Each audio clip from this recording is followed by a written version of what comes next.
Well, it's Tech for Hire. I believe he's going to bore us again with his bullshit. Hey guys and gals, Tech for Hire here. Hope you're having a great day. I'm bringing you another video. What that video is going to be, you recognize this truck. Last time we were in this truck, what did we do? We switched out the stereo and got that nice big screen. Guess what we're going to do? We're going to take all that out. Yep, I'm going to take it out. I'm going to put a Boss Audio 9-inch touchscreen on it. I know, you're sitting there thinking to yourself, is this guy crazy? Has he lost his mind? Hear me out.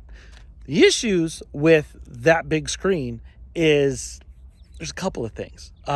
Mainly, I cannot stand not having the ability to change the volume. The volume control is such a pain in the butt in this thing.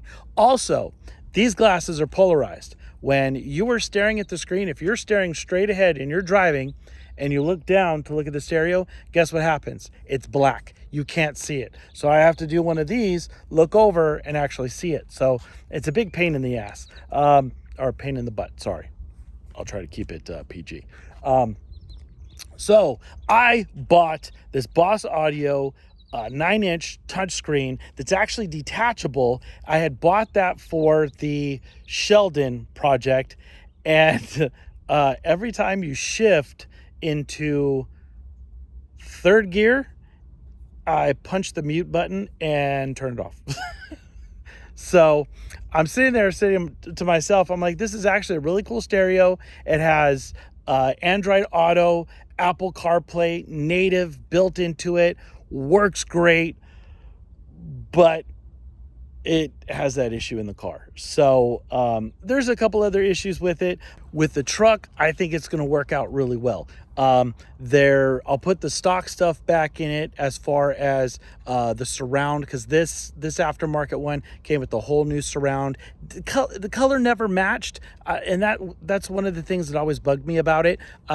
This one, what it does is it's a single DIN stereo, so you got a single DIN adapter that goes in there, and you put the factory surround all around it. All the other stuff goes back on it, and then you just slide the stereo into it. So what actually made me think about this is I was looking at, for Project Sheldon, I was looking at a what the hell is it, Alpine, an Alpine ILX, whatever. They have a 9-inch, they have an 11-inch, super cool head units, kind of the same design as the Boss Audio. Now the Boss Audio is only $250. The Alpine is like $1,200 for the 9-inch. There was no way I was paying for that.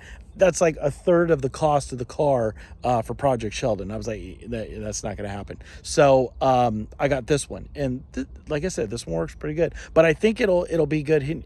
I'm getting sidetracked. So the whole reason why I was looking at that, and I was watching a demonstration on the Alpine, and the Alpine was installed inside, I think it was a 2500, but I saw the adapter and I was like, actually, that would be a really good idea, because the Boss Audio has kind of the same features. You can adjust it up and down, tilt it left and right. So that way, when you're driving, like, with these glasses, I have that issue with the polarized lenses where it blacks out. Well, I can just tilt it towards the driver and you're not going to have that problem anymore.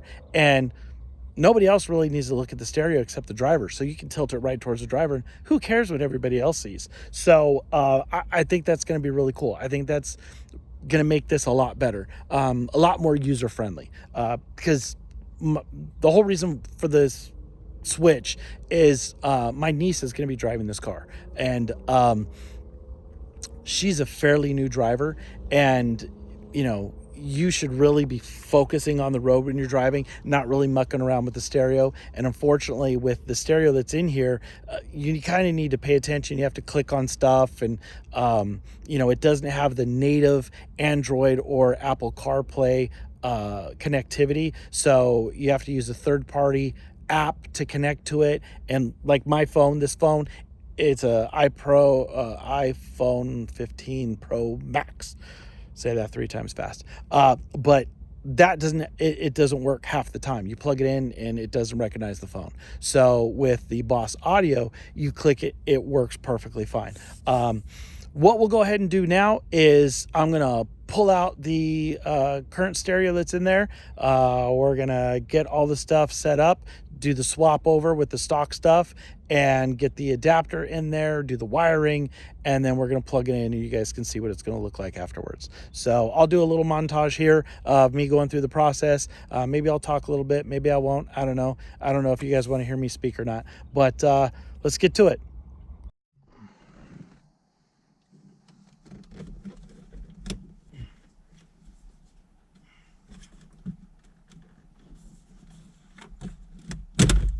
There we go.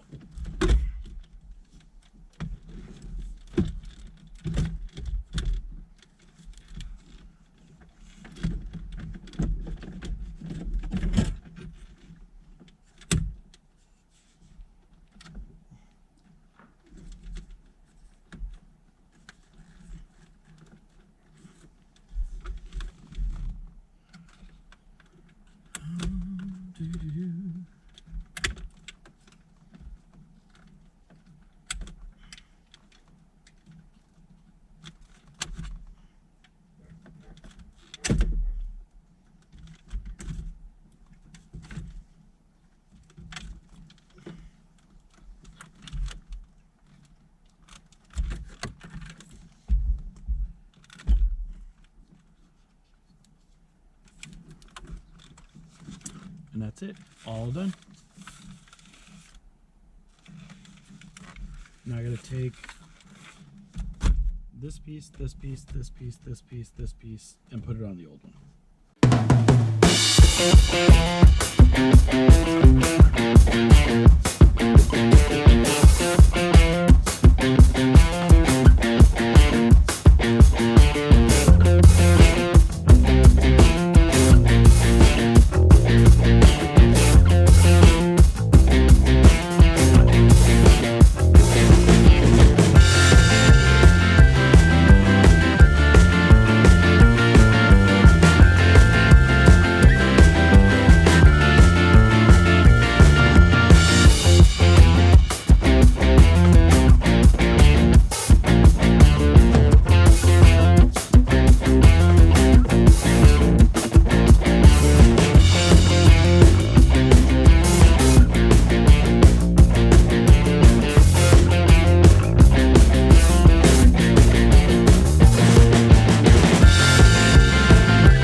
Hey guys and gals, it's another day. I'm finally done with the stereo and the Dodge Ram. I guess it's just Ram 1500 now. Sorry it's a little loud in here, but it's right now 103 degrees.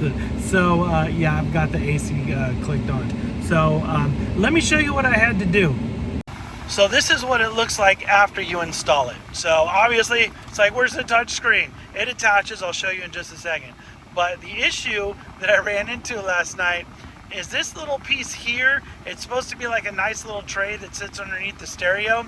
The problem is this whole bracket actually mounts to the car, and then this faceplate sits over it, just like the factory unit. The problem is there's a bracket that this slides into, and then this hits. So if you look, it's not quite flush like it should be. It sticks out a little bit. that's not going to be too big of an issue, because when you take this and put it in, it actually covers it, so you actually don't see it. So, and the nice part is you can move it down, you can slide it up, like if you wanted to, then you can see it. But for the most part, I think it's going to be down about in this area. But this is the Boss BEB-ACP. It's a good little stereo. Hit the home button if it'll let me. It may not like me because I plugged it in when the car was on. So hold on one second. Let me turn it off. There it goes. Now it's a happy camper. So apparently it doesn't like it when you pull it off while the car's on. So your normal stuff, hey, yes, I agree.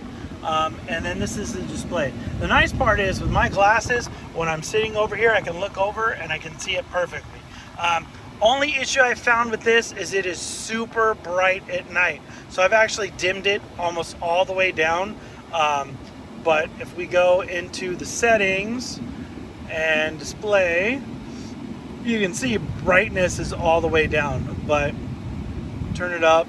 I keep it down. I turn the gamma day and the gamma night down just because it's so bright. But yeah, it's a pretty good unit. Tuner, Apple CarPlay, Android Auto. You have streaming with Bluetooth, USB. If you have a camera installed, now you can see your rear view camera. Audio, video, if you have, you know, multimedia of some sort. Your EQ settings here, and then your just regular settings. Obviously I can't play audio because of YouTube and all that kind of stuff, but overall I think it's a great stereo. I'm very happy with it. Sound quality is actually pretty good.